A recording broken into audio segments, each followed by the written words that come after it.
Bobby Chemmanur international jeweller. വള്ളുവനാടിന്റെ മണ്ണിൽ നിന്നും തലസ്ഥാന നഗരിയിലേക്കുള്ള കേരളത്തിന്റെ സ്വന്തം ആനവണ്ടി യാത്ര തുടങ്ങി.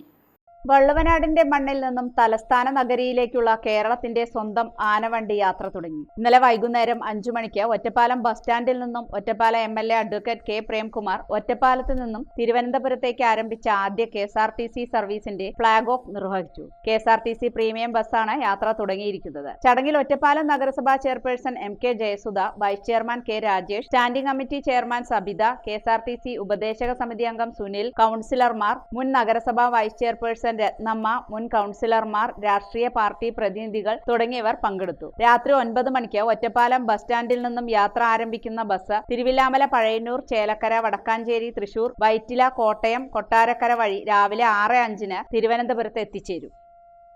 വലിയ തോതിലുള്ള പിന്തുണയും ആളുകളുടെ സ്നേഹവുമാണ് ലഭിക്കുന്നത്. ഇത്തരമൊരു പ്രവർത്തനത്തിന് നേതൃത്വം നൽകാനായത് വലിയ സന്തോഷവും അഭിമാനവുമുള്ളതാണ്. ഒറ്റപ്പാലത്തിന്റെ MLA എന്ന നിലയിൽ വലിയ അഭിമാനം ഈ കാര്യത്തിലുണ്ട് എന്നതുകൂടി ഈ സന്ദർഭത്തിൽ നാടിനെ അറിയിക്കുകയാണ്. നമ്മുടെ പ്രിയപ്പെട്ട പൊതുഗതാഗത വകുപ്പ് മന്ത്രി